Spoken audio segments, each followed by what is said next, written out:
Hello and welcome to the two-man power trip of wrestling. This is your host, JP John Paz.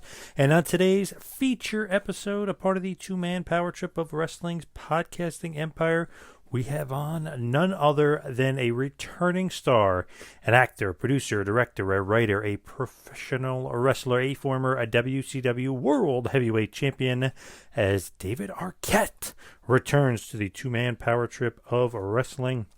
And this episode is all about You Cannot Kill David Arquette, his awesome documentary, his love letter to professional wrestling, which is available now. You can check it out on Amazon and on iTunes. It's just an awesome documentary. I couldn't put it over more. And then throw on top of it that I do make several appearances in it, so that makes me love it even more. So cool. And to be credited in it and to have a small role in it as far as him being at our convention, me setting up him with Rick Kelly, who is a good friend of ours and good friend of the show's, who is a professional wrestler. If you remember him in the film, he has that awesome van, and they're kind of taking David to the backyard wrestling world. So that is a cool part. And also set him up with some training with RC, if you remember that crazy character from the film. We brought him out to middle of nowhere in Virginia, in the middle of a farm, in the middle of legit nowhere. And he's out there training and sweeping the ring and working his ass off and sweating. And man, I couldn't believe it. This huge Hollywood star, David Arquette, is literally in the middle of nowhere, working out hard, busting his ass, doing whatever he can for his love for professional wrestling. It's one of those things that I'll never forget. I got a great picture of him in the ring. It's just a great moment for me, and I just think that's so cool. And if you're a wrestling fan that's kind of teetering on the edge if you like Arquette or not, just think about this. This guy went to crazy lengths and lived with Torment for 20 years just to prove that he loves and respects the business. And you got to love and respect that from him. Just so cool. And, the funny thing is, and he agrees with me, when we had him on the show a few years ago, we were promoting Survivor's Guide to Prison, which he was a producer on. And we talked about the film for a few minutes, and we said, all right, let's get into the nitty gritty here. Let's talk about professional wrestling. And that's when he lit up, and he just really got excited, and he loved talking about that. And it was really kind of his first quote unquote wrestling interview that he's done, and up until that point. And now, you see him kind of everywhere doing interviews and promoting his stuff. But that was kind of the first kind of foray where I really heard him talking about the wrestling business again. And he said then, and he says it again in this interview, maybe I sparked something. Maybe the two-man power trip of wrestling sparked his return to the wrestling business. I don't know if that's good or bad, but I think it's a good thing, and I think he's an awesome guy, and I think that's really cool that after 20 years he was finally able to get this out there and show the world that he loves the professional wrestling business, starting from backyard wrestling at our convention, his first ever wrestling convention, to all the way to Mexico to some lucha libre, and out there to championship wrestling from Hollywood, and then all over the independent scene, even doing a death match. So it's really, really cool stuff. Really highly recommend this documentary. You definitely want to check this out if you're a wrestling fan. It took a while to film, years in the making. David Darg and Price James really did a great job with this film. Got to give a shout out to those guys and recognize them. It's just awesome stuff from top to bottom. I really enjoyed this, and even the cameos from, of course, David's wife, Christina, but his ex-wife as well, Courtney Cox, is in the film. I just think that's really cool. And of course, you'll see guys like Ric Flair and Eric Bischoff, who he's actually very good friends with as well. So I think that you're really going to enjoy the film, and I think you are really, really going to enjoy this interview because we hit on everything. We hit on him winning the WCW World Heavyweight Championship. We hit on whether he had fun in WCW. Does he look back on it fondly? What did he think about that whole run and then kind of turning quote-unquote heel and going Hollywood? So, this is really, really a fun interview. Just been dying to get David back on the show. He is a trip. He's just such an awesome, awesome guy, and I can't recommend this documentary enough. But as far as the TMPT Empire, I highly recommend you go to our website, tmptempire.com, and check out the latest from us and all of our podcasts we've got going on.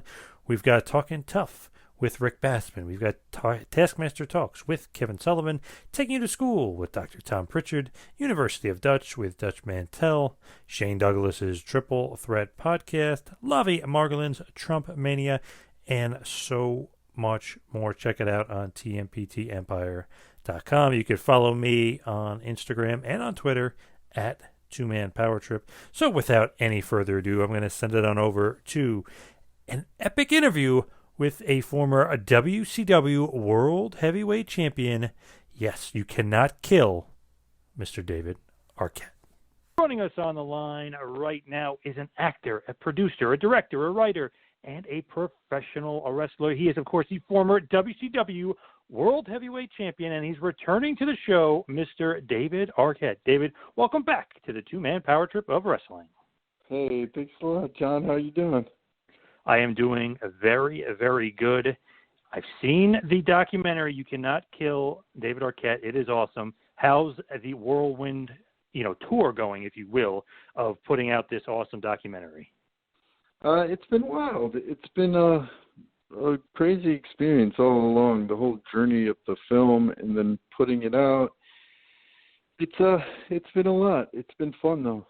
Awesome to kind of see it and to be in it, because I'm actually in the documentary a few times, and it was just such a cool thing. Yeah, it's just awesome. So when you were kind of thinking of this idea, I don't know if you'll remember this, but we did an interview with you, I want to say maybe it was about 3 years ago, and you were promoting Survivor's Guide to Prison, and you were the producer on there. And I don't know if you were maybe working us a little bit, but I said to you, what about coming back to wrestling? And you said, you know what? I have a thought in my mind, and I think I want to come back to wrestling. Did this idea already have spawned, or maybe you working me a little bit, but, what was the idea as far as doing the documentary? Yeah, I'd been, I'd been thinking about it for a long time and just kind of having germs of ideas and just, I never got to properly train, and it had always been something that I wanted to be able to show people that I could, perform, I could be a wrestler, I could, do some of the stuff, and I always wanted to learn and properly train. So that had always been in my head, but then I had 2 stents put in my heart, and after the surgery, I was like, I told my wife, I really think I want to wrestle. She's like, what are you talking about? She thought I was crazy. And then that was sort of the idea, and my friend Bryn Mooser at XTR got behind the idea and really believed in it. And then Christina came along after that, and she ended up producing the whole thing and really being the champion behind it all. Yeah, just awesome. And I remember at that point, I was like, I don't know. He's such a smart guy and such a good worker. Maybe he's working us saying that he's got something in mind for wrestling. But I guess it was always on your mind probably, right, for like the last 20 years. It was. I just didn't like getting sort of bullied online and stuff. And I didn't like that it was seen that I disrespected the sport so much. I didn't mean to. I really love wrestling, and I wanted to do a love letter to wrestling, and that's sort of what this film is. How is the, review so far? Because what I've seen is like mostly, I'd say 99% positive. What's kind of been the experience on your end? Yeah, it's been really great. I mean, we're like 86% Rotten Tomatoes, which is we're fresh on Rotten Tomatoes, which is something good. So there's been some people that have hated on it, but there's always going to be haters. I've learned that you just kind of have to accept that.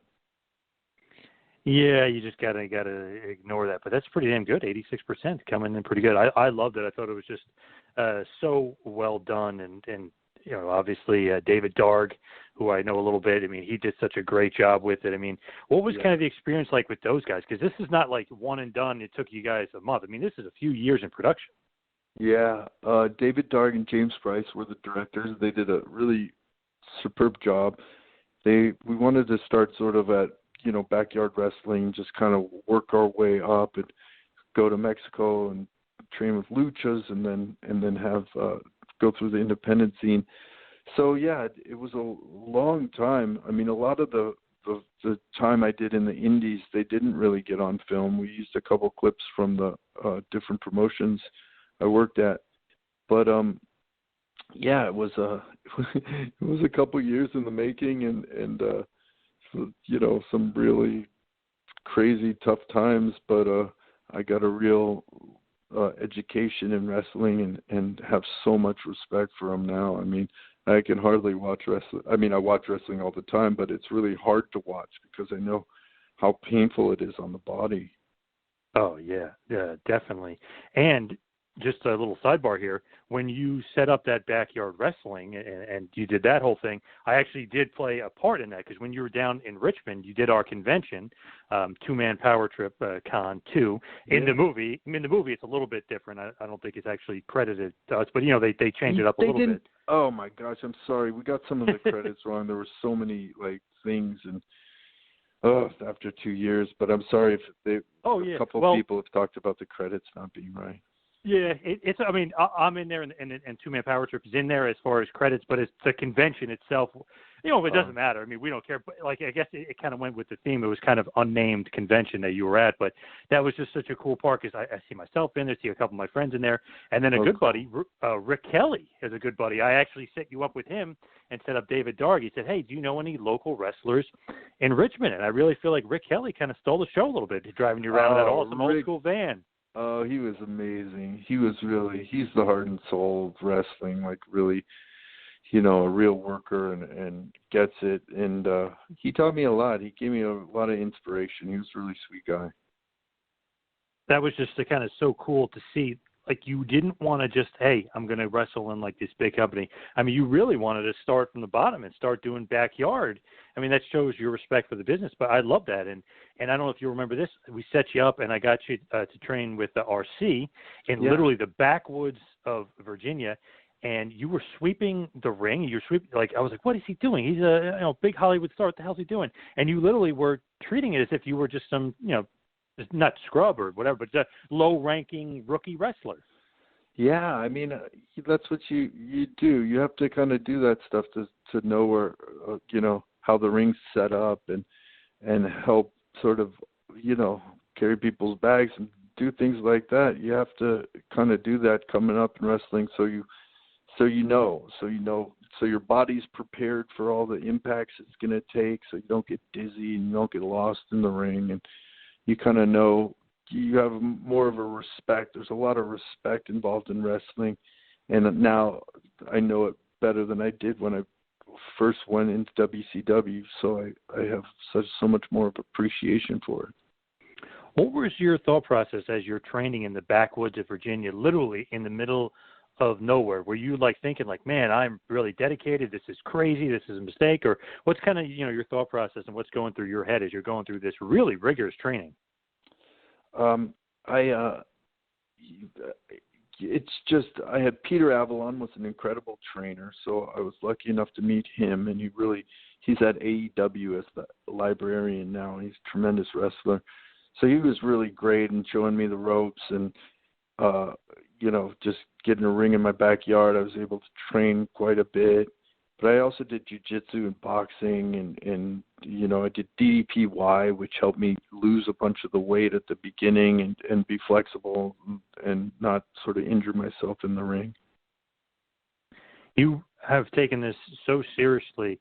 Has there been any backlash from wrestlers, even maybe back in the day, but has there been any backlash from wrestlers about you and being involved with pro wrestling? Well, there's the point in the film where me and RJ kind of show behind the curtain and kind of we're doing a walkthrough of what we're going to do in the ring to Yuma, one of the producers of Championship Wrestling from Hollywood. So that some people have a little bit of an issue with that. I mean, it was funny. RVD, who's great, I love RVD, but he wrote, David Arquette did a wrestling documentary because he felt bad about exposing the business, and he exposed the business. But he still loved the movie, which he was really cool about. And he's got a great documentary called Headstrong that's coming out. But none of the real bigger companies wanted anything to do with me, really. So that was a little depressing. I kind of wanted to, just for scale to really bring it up on a level. But it kind of worked out perfectly because our first day of shooting was a bar fight that we had with the Nasty Boys. And then after my death match, Brian Knobs was cool enough to call me up, and he felt bad about what had happened, and he invited me to go to Legends of Wrestling. So that was a real sort of full circle moment, and it kind of worked out perfectly for the film. And now, I did feel like after the whole thing that I was one of the boys in the locker room. I do feel like I earned their respect. That is awesome. That is good. Now, as far as that, was that legit? I mean, was like Knobs and Sags really going to throw down? Were they mad? That was legit. Yeah. Okay. They were mad. That wasn't planned. Nothing was really planned. I mean, except for working out your matches and stuff like that. But I understand. It was something. It happened in this weird way. We were doing some B-roll with me and Eric Bischoff at the bar, and I didn't know all these wrestlers had walked in, and I didn't know the cameras were kind of going around filming people. And I think it got to like Ricky Steamboat or something. And that's where Sags was protective. And then one of my favorite things, although it's not in the film, is that I got taken to wrestler court, which is this, this real thing that happens. If there's a dispute, you go to the sort of highest ranking wrestler, and they kind of act as judge and jury. And he was like, yeah, you should have asked. Ricky Steamboat took me to wrestling court, which to me, I was like, die a happy man, because he is just such an incredible wrestler and man. So you were guilty. What was the what was the punishment? I had to buy everyone drinks and food. I racked up like a $3,000 bill or something. It was they really everyone had some rough nights. Someone passed out. It was a lot. That is awesome. Now, obviously, with that death match with Nick Gage, what happened there? It was just. It just obviously got crazy. Your jugular really got sliced. What happened with that match? My jugular didn't get sliced. My neck got pierced, and I thought my jugular had gotten cut. So I did for a few minutes there think I was dying, but I had gotten out of the ring, and then I was holding my neck, and I hear from the crowd, Luke Perry, who's a dear friend that I've known since I was 17 years old. He said, Davey, it's Luke. And I took my hand off, and I said, Luke, is it pumping? He said, it's not pumping. So I knew I wasn't dying immediately, so I wanted to finish the match. Was that one of those? What happened there was, things happen sometimes in a wrestling ring. I had stepped out of line a couple of times. He had stepped out of line a couple of times. There were a few receipts and being paid back, and then it just sort of got out of control. Any regrets as far as doing a death match, or you would do it again if you had to? I don't think I'd do a death match. For the cinematic storytelling, it worked out well, and I have no hard feelings toward Nick Gage. I think he's a tremendous wrestler. I think he's a lot better wrestler than people give him credit for, and I wish one of the big companies would call him up, because I think he's got a ton to offer. He's really a tremendous wrestler. Like the moves that we did do together, he was really smooth, and so I wish him the best. Now, you mentioned that, no big companies, quote unquote, wanted to touch it. So WWE or AEW, nobody kind of reached out? Because you would think huge star power, you've got a project you're working on, you would work with them, and they would want to work with you, no? Apparently not. No, they weren't interested. So who knows? Down the line, maybe. I got nothing but respect for those guys. I was talking to Cody Rhodes throughout the process about, having him be my final match. But luckily, we got Mr. Anderson because Cody was building AEW at the time, so he was too busy. And Mr. Anderson is probably one of those old school guys, right, that thinks you're coming into his business. He's kind of got that approach. Yeah, he's just a great guy. He's got a tremendous school in Minnesota. He's just a top-notch professional, just the greatest guy. I feel bad because in the film it looks like I won the match, but he won that match, So it's I feel a little bad because I got kicked out of the editing room. My wife was the true producer on the film. She was really the true champion of it. So she at one point they had to kick me out of the editing room. I was too close to it. But in the process, I was sticking to a lot of the wrestling storytelling, the match storytelling and stuff like that. And in a film, you just don't have all the time for that. But they live online. You can find those different matches if people are real wrestling fans and want to go a little deeper. Does your wife actually like professional wrestling? Because it seems like she doesn't. She doesn't really get it still. No, she doesn't get my obsession. She doesn't get why I love it so much, and I'm still watching it all the time. She's like, oh my gosh. She doesn't really understand it, but I understand that. It's not for everyone, but it's a lot of fun. I would love for her to wrestle because she used to be a figure skater, but I don't think she could take all the bumps and all the stuff. She's not that type of girl. Now, I remember back in Nitro when you were champion, when Courtney Cox and obviously Kurt Russell, but really Courtney Cox was making fun of you like, David, you're not a wrestler. And she's actually in the documentary. I mean, that was a great get. I thought she was great in it, too. Yeah, she was really cool and supportive. I mean, we have a 6-year-old daughter together, so she's really a wonderful co-parent to Coco, and she was really supportive by being in the film. I was really appreciative of that. But that was one of my favorite moments at WCW is the fact that I was filming 3,000 Miles to Graceland at the time and went up there to Vancouver, and Kurt Russell was so cool to be a part of it. And I just thought it was kind of a coup to get Kurt Russell as part of into the wrestling world and stuff. Oh, yeah. I mean, huge name. And I have a Courtney Cox there, too. And you play off them so well, too. You're like, what? I'm the champion. What do you mean I'm not in wrestling? What do you mean? Yeah. So you played off that pretty great. When that actually all went down, obviously you pin Eric Bischoff, who makes his appearance in the movie as well. You're cross-promoting Ready to Rumble. You're going to play Gordy. Great movie, great character. Thank you. When you actually are going to pin Bischoff and win the title, is that one of those things you're like, you guys had to be joking? I mean, did you actually think that was actually going to happen when you showed up at Thunder that day? No, I didn't. And I told them at first, I thought, that's a terrible idea. You can't do that. I was like, no.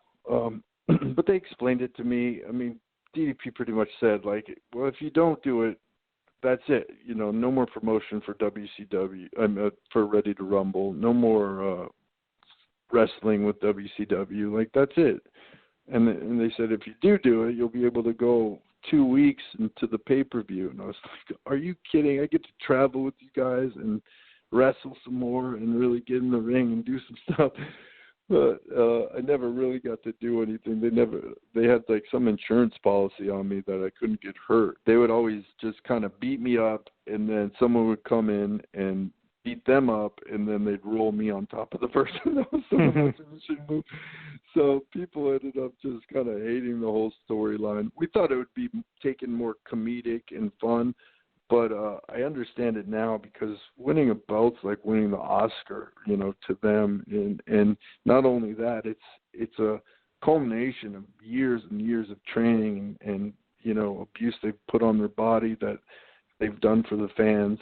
So, I was sitting in the locker room before, right after I'd won the belt, and I said, well, Booker, how many times have you won the belt? And he said, no, I've never been the champion. And I was like, are you kidding? So in my next promo, I went out and I went off script and I said, I don't deserve to be champion. Booker T deserves to be champion. Chris Kanyon deserves to be champion. So he became champion shortly after that. So I was happy that I had hopefully planted a little seed or I think from the reaction of the crowd is what did it. I was like, I don't deserve to be champion. Booker T deserves to be champion. And the crowd just popped crazy. So they were like, whoa.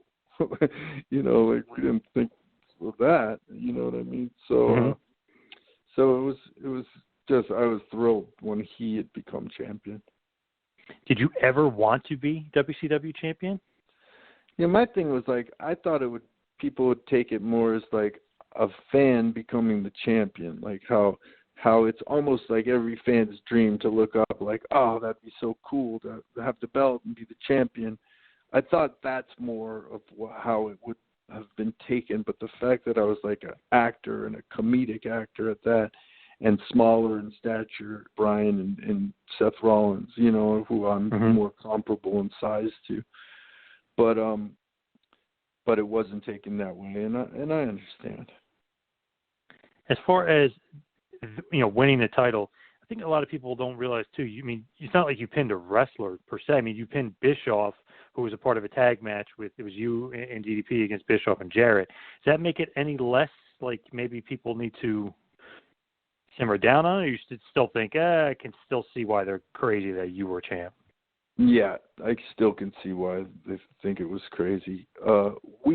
That was the logic behind it, that I didn't really pin a wrestler, but they didn't buy it, and I understand why. It's a honorable and like coveted award or whatever accolade to achieve, and you should be professionally trained and have put in the time and really, you know, you deserve it. You know, I didn't deserve it. That's what really upset them. Did you think you kind of understood the role as champion, or you think that it just got kind of too convoluted and it just didn't really kind of go off? And you're like, it didn't. I know it got mainstream press in USA Today and stuff, but do you think that it just didn't work at all and it just wasn't going to work? Yeah, I just didn't really understand it.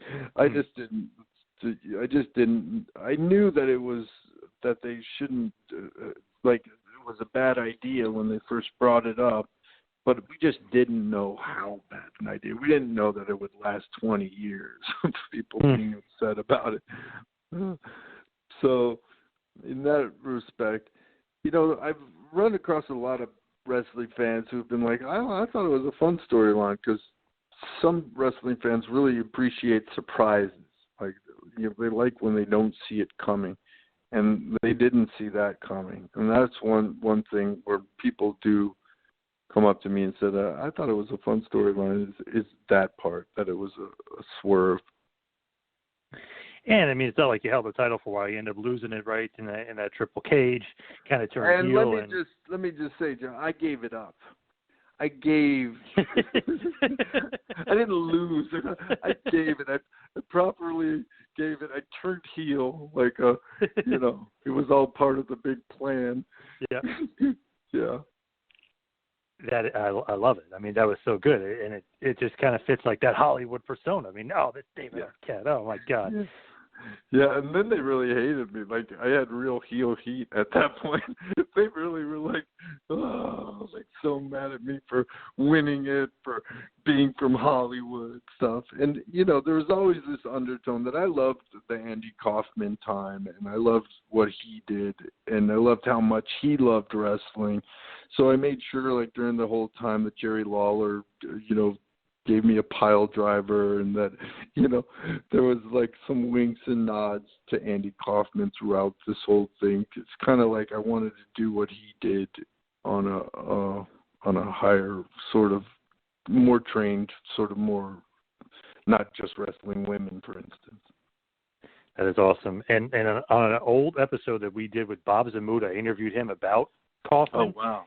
He gave me the longest answer to my question about Jerry Lawler. It was, I think if I remember correctly, it was a 22-minute answer on what happened that day with Lawler and the pile driver. I mean, I mean, Zamuda, I mean, he might be a little crazy. Yeah, he is. I literally still have pain from that pile driver. My neck's never been the same. It is no joke, wrestling. You really have to be super trained for it, and, you know, you shouldn't take it lightly, and it's for professionals. professionals only for sure.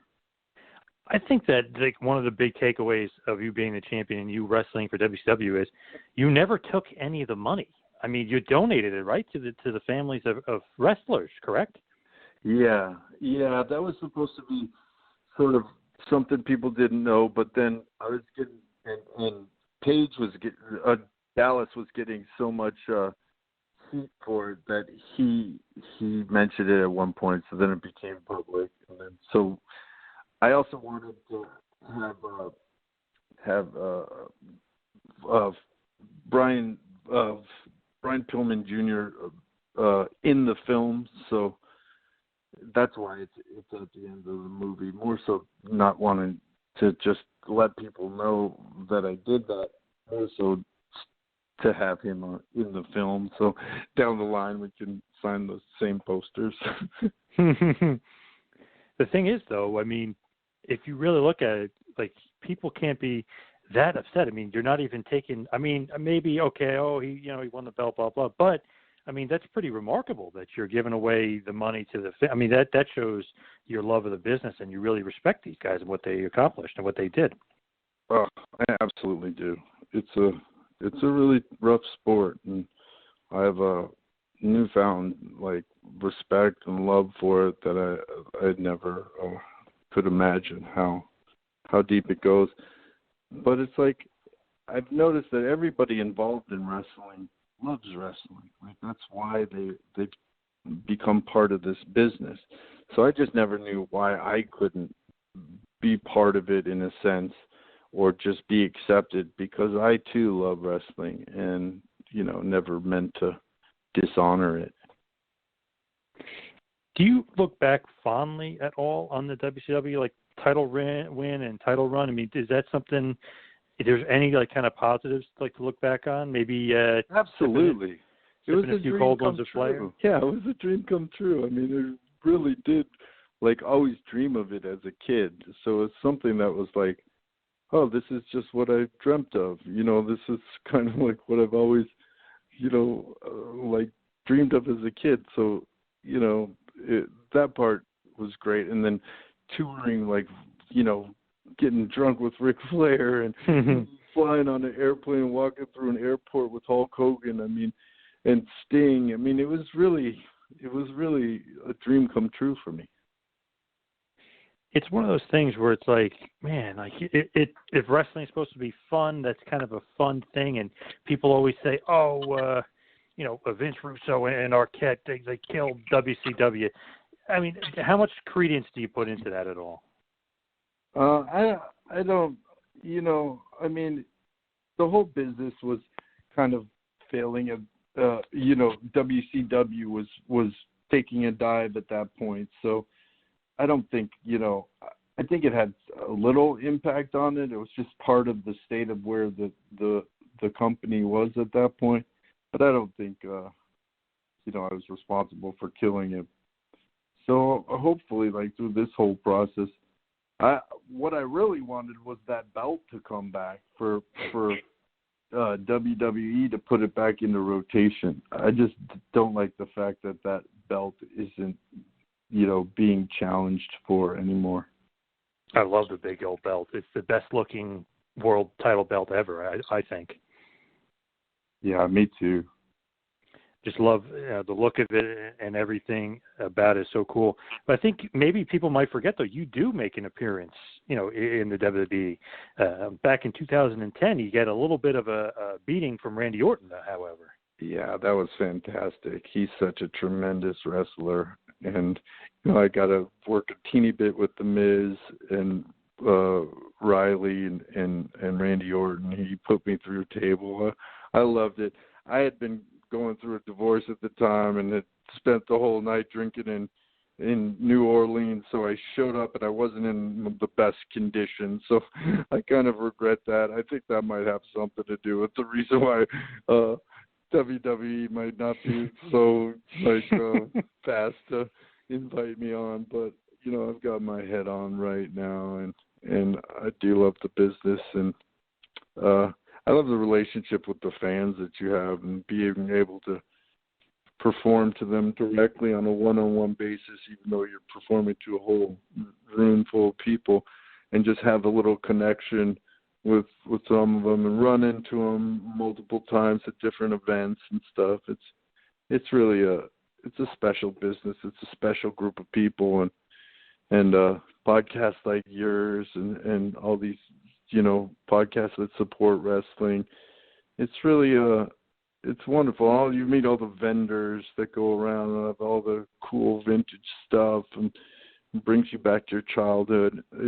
It's something I'll love till the day I die, and I'm just really glad I had the opportunity to train and get in there and be a part of it. And one thing when you were at our convention that I've got to put over big time is, I believe it was your first ever wrestling convention as well. I mean, I could be wrong, but I believe it was your first ever.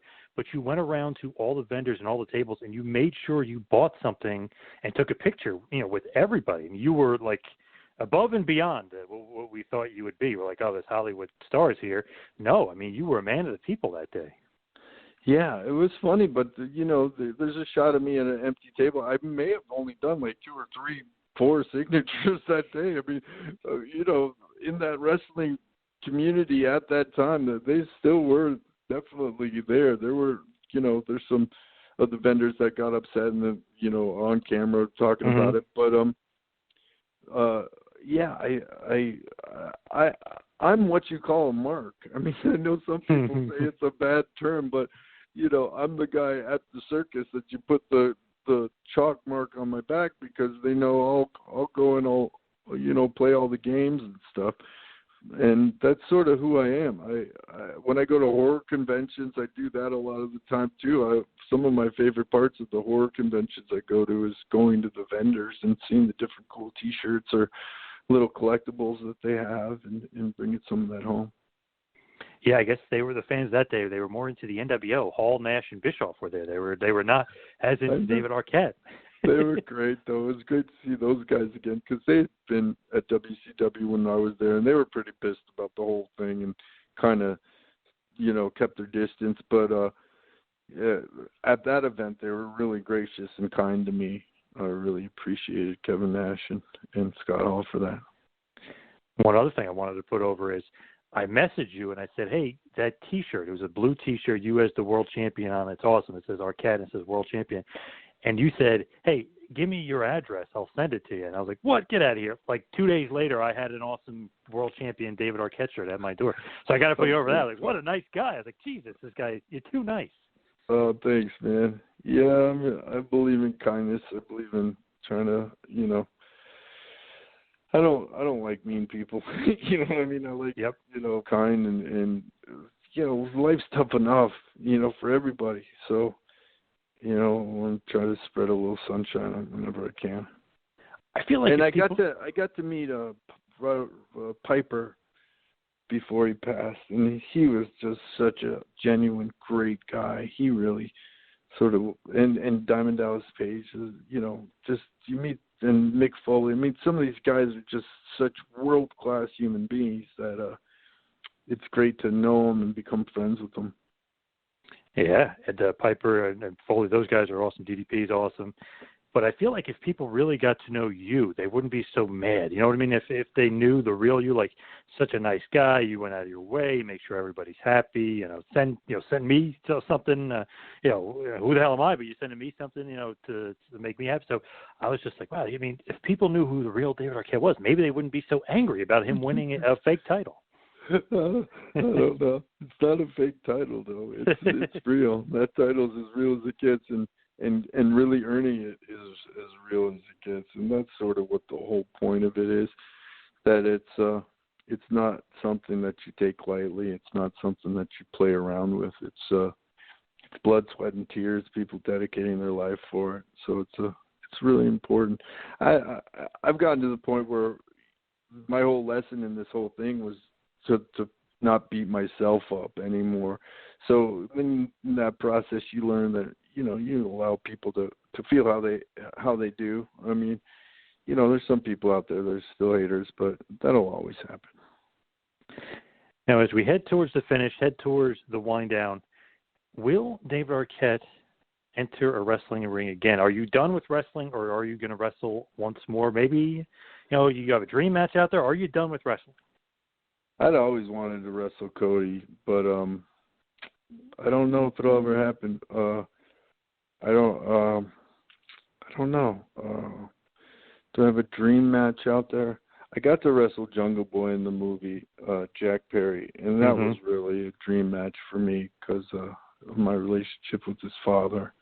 We had just sort of, he'd lost his father and I lost a dear friend, so that was a really poignant moment in my life. And if that's my biggest match, I'm happy with that. I do love wrestling. I love tag teaming with RJ City. We have a really funny sort of dynamic together. So I'm not taking it off the table. If I do, it would only be tag teams or a manager role. Well, Luke Perry, right? I mean, was he a big wrestling fan, or just because his son was involved? He was a huge wrestling fan. We watched wrestling all the time when we were friends. When he lived at our house, when he got cast in 90210, we've been friends for years. And Alexis, my brother's sister, my transgender sister, always watched wrestling together. And Luke actually is one of the producers on the Ric Flair 30 for 30 ESPN documentary.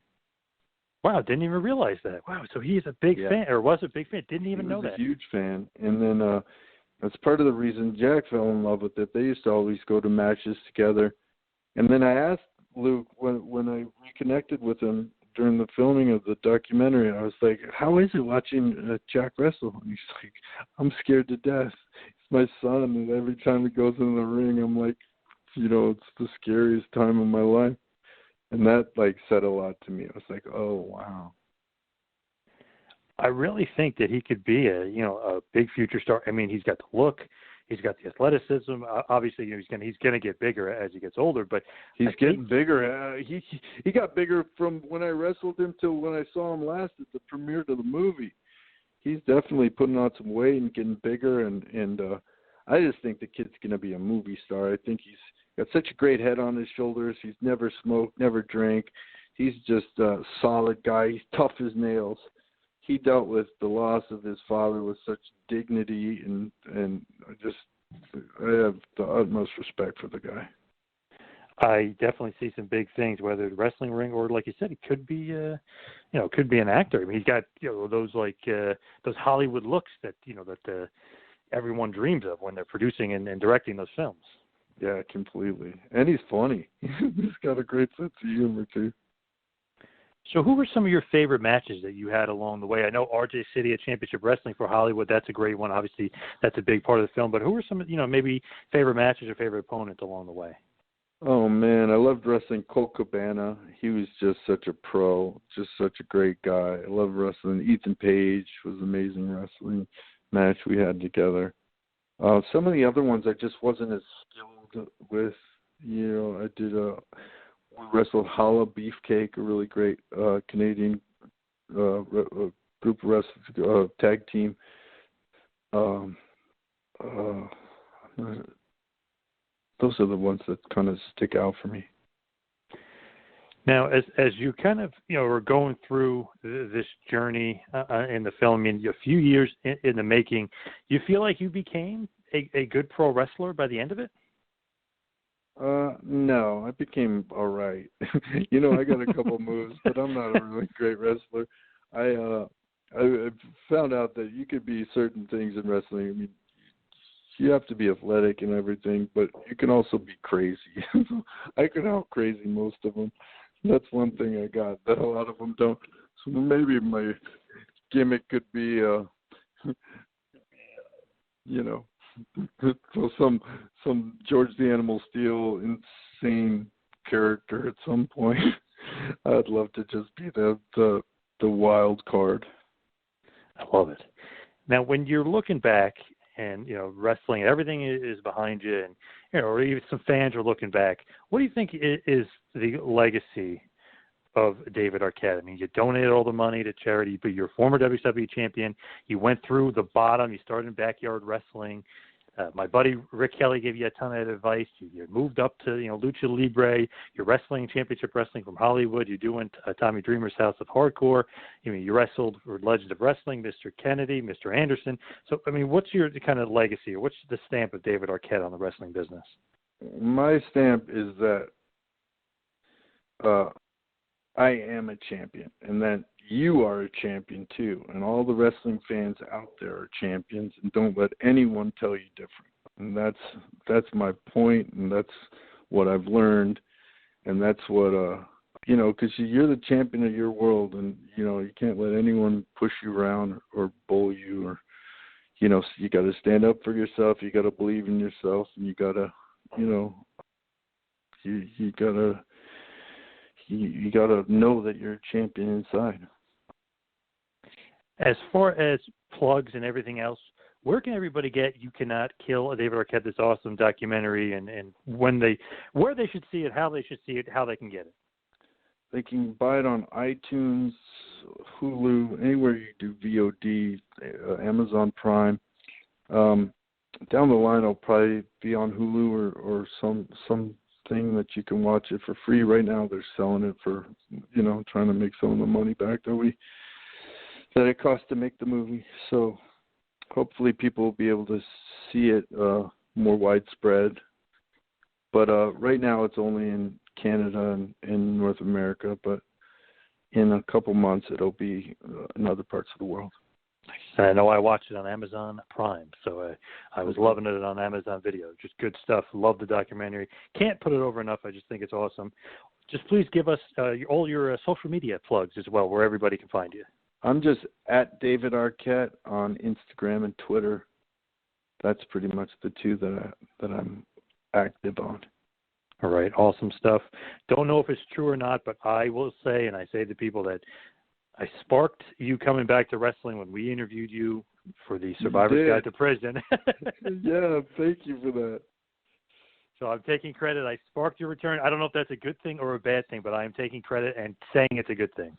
It's a great thing, and I hope to run into you at one of these wrestling if we can hang out. All right, awesome stuff. I would absolutely love that, and I definitely buy you a beer a la Ric Flair. So I really appreciate it. For all the time today. You're awesome, and thank you again for coming to the convention, and thank you for making me a part of You Cannot Kill David Arquette. I really appreciate it. Thank you. Thanks for your convention. Thanks for your podcast, and thanks for being a wrestling fan. That's what it's all about. Thanks, John. Thank you for watching the Hannibal TV. Please help me out by clicking the subscribe, like, and get notifications buttons on this video so you don't miss any of my upcoming news clips, shoot interviews, or match footage. We are on Instagram, Facebook, and Twitter at the Hannibal TV if you want to follow us on those platforms for instant updates.